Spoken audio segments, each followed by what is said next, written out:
मेरे तमाम बहन भाइयों, बच्चों, बुज़ुर्गों, आप सबको मसीह में सलाम की।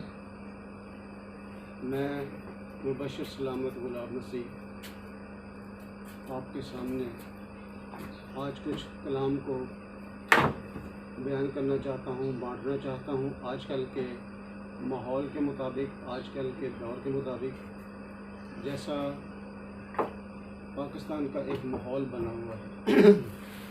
इससे पहले कि हम शुरू करें, हम छोटी सी दुआ करेंगे।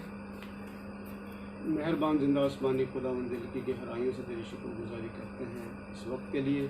तेरे पाक रूह को मांगते हैं, तेरी हदायत के मुताबिक खुदावंद आज तेरे कलाम में से सीखने को हमें मिले।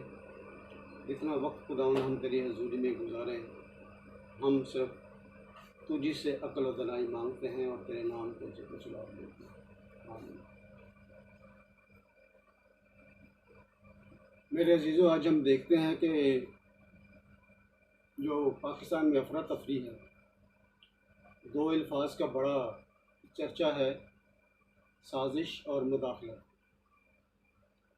हम कलाम मुक़द्दस में इसको देखते हैं, कलाम मुक़द्दस की रूह से, कि वो हमें क्या सिखाती है इन दो अल्फाज के बारे में। हम पैदाइश उसका अगर तीसरा बाब पढ़ते हैं तो वहाँ पर शैतान, आदम और हवा का जिक्र है। एक फरिश्ता जिसे बाद में शैतान का नाम दिया गया, उसने आसमान पर एक साजिश रची। साजिश क्या थी? कि मैं खुदा की मानिंद हो जाऊंगा। अब उसे कुछ काम करना था खुदा की मानिंद होने के लिए। उसने वहाँ पर अपने फरिश्तगान को साथ मिलाया, साजिश की। और जब खुदा ने आदम और हवा को बनाया और उसे ये पता था कि खुदा ने इन्हें हर गुनाह से मुबर्रा पैदा किया है, उसका एक साजिश ये थी कि मैं खुदा की मानिंद हो जाऊंगा। वही पैगाम लेकर वो बाग़ अदन में आया और जिस काम से खुदा ने आदम और हवा को मना किया था, उसी को उसने आकर छेड़ा और लफ्ज़ों का चुनाव ऐसा किया कि खुदा ने जो आदम और हवा को हुक्म दिया था, उससे उसको इनकारी होना पड़ा। खुदा ने उसे कहा कि आदम को कि जो बाग के बीच का दरख्त है उसे खाना नहीं है, और उसने अपनी बीवी को भी बताया। जब आदम की बीवी बाग अदन में अकेली थी तो उस शैतान को ये मौका मिला कि वो उससे गुफ्तगू करे। उसने पहले साजिश रची, अब वो खुदा के काम में मदाखलत कर रहा है। अगर हम लुगत की रूह से देखें तो खुफिया का जो साजिश का जो मतलब है वो है खुफिया तदबीर या कार्रवाई, किसी बुरे या नाजायज़ मकसद के लिए चंद अशखास का मिलकर उसमें इत्तेहाद या तावन करना। और मुदाखलत का मतलब होता है दखल देना या दस्त अंदाजी करना या मज़ाहमत करना। तो खुदा के काम में इसने मुदाखलत की। पहले उसने साजिश रची कि मैं जाता हूँ और जाके उनसे गुफ्तगू करता हूँ ताकि वो अच्छाई को छोड़कर बुराई की तरफ आ जाए। आज मैंने कल एक छोटी सी वीडियो दी नौजवानों के लिए। तो आजकल के नौजवानों में भी काफ़ी शैतान इस साजिश को, इस मदाखलत को इस्तेमाल करता है और वो खुदा से दूर लिए चला जाता है। और ऐसी ही साजिश उसने खुदावंद यीशु मसीह के लिए भी रचाई। वहाँ के जो उस वक्त के कायम मुकाम लोग थे, वो ये बर्दाश्त नहीं कर सकते थे कि खुदावंद यीशु मसीह को बादशाह कहा जाए, और वो अपने बैठक करते थे, साजिश करते थे कि इसको कैसे पकड़ा जाए, इसको कैसे मारा जाए। और फिर उन्होंने उस खुदा के काम में कि यीशु मसीह लोगों को निजात देता था, शिफा देता था, लोगों को अच्छा करता था, उनको अच्छी नसीहत करता था, जगह जगह जा जाकर लोगों की भलाई का काम करता था, और ये उनको पसंद नहीं।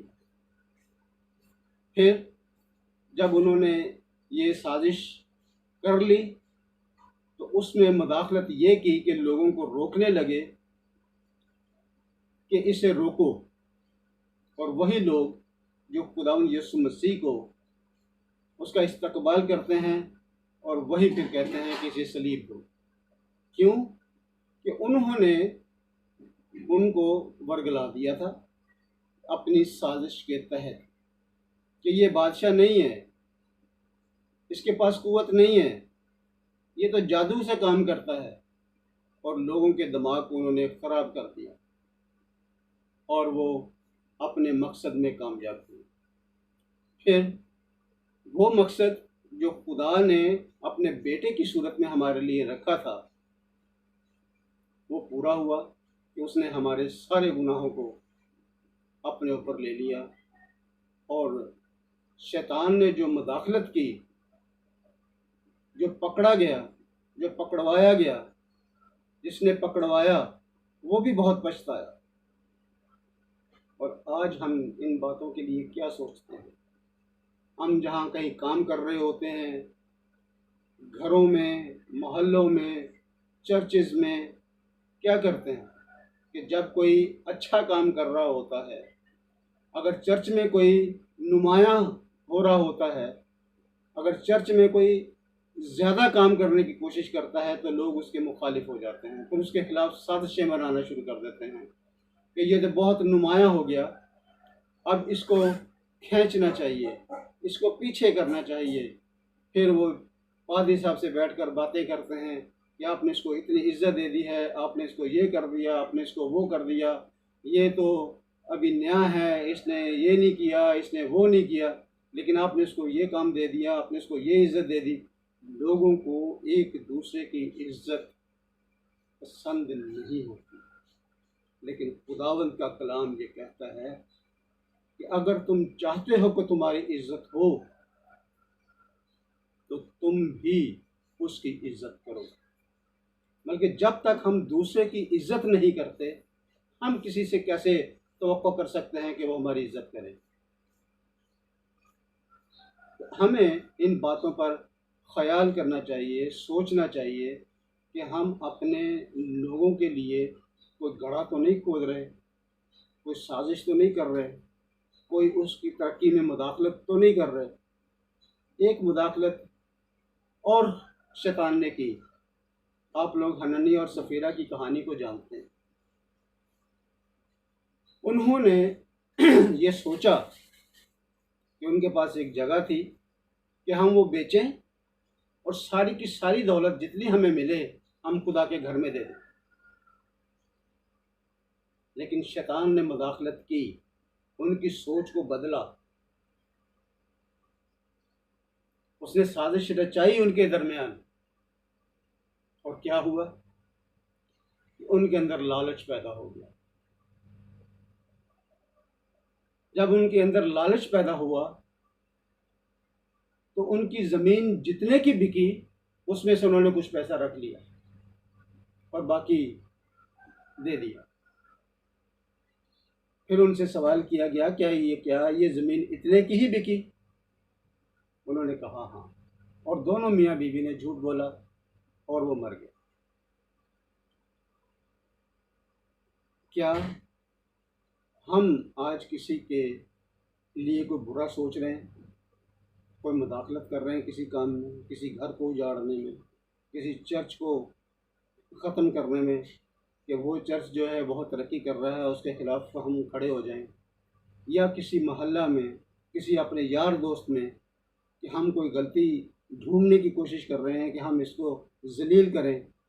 ऐसा नहीं, ऐसा ना करें, क्योंकि हमारे खुदावंद यीशु मसीह ने हमें मुआफ़ी के लिए तलकीन की। हम एक दूसरे को मुआफ़ करें, हम एक दूसरे की तरक्की का सबब बने, हम एक दूसरे के लिए अच्छा सोचें और हम साजिश करना और मदाखला करना छोड़ दें। जब तक हम अपने गिरजाघरों में इन दो चीज़ों को निकाल नहीं देते, हम रूहानी तौर पर तरक्की नहीं कर सकते। क्योंकि शैतान ने भी आदम और हवा को यही पैगाम दिया कि ये फल खाओ और खुदा की मानद हो जाओ। लालच दिया कि खुदा ने तो तुम्हें बिल्कुल महदूद करके रखा है, आज़ाद हो जाओगे। लेकिन उन्हें ये पता नहीं था कि जो हमें समझाया जा रहा है, जो हमें लालच दिया जा रहा है, जो हमें अच्छी चीज़ों का हमें दिखाई जा रही है अच्छी चीज़ें और एक अच्छा सुहाना ख्वाब दिखाया जा रहा है, तो वो हमारे लिए कितनी तकलीफ़ का सबब ठहरेगा। जब उन्होंने वो फल खाया और दोनों को सज़ा मिली। आदम से कहा गया कि तू अपने खून और पसीने की रोटी खाएगा, और औरत को कहा गया कि तू दर्द के साथ बच्चे जनेगी। क्या हम भी किसी ऐसी साजिश का शिकार तो नहीं? हम भी किसी सज़ा की तैयारी तो नहीं कर रहे? हम अपने खुदा के लिए अपने आप को दे दें, अपने यस्सु को अपना आप दे दें। ये सारी साजिशें, मुदाखलतें और जितने बुरी सोचें हमारे जहनों में हैं, आज से हम ख़त्म करें और खुदावंद के लिए अपने आप को दे दें। खुदावंद मेरे भाइयों, आप सबको, बहन भाइयों, बरकत दे और खुदावंद में खुश रहें, खुदावंद में तरक्की करें और खुदावंद में अपने गिरजाघरों को, अपनी कलीसिया को, अपने बहन भाइयों को तरक्की करने की पूरी मदद करें और रहनुमाई करें, ताकि खुदावंद आप सबको बरकत दे। खुदावंद आपके साथ हो। आमीन।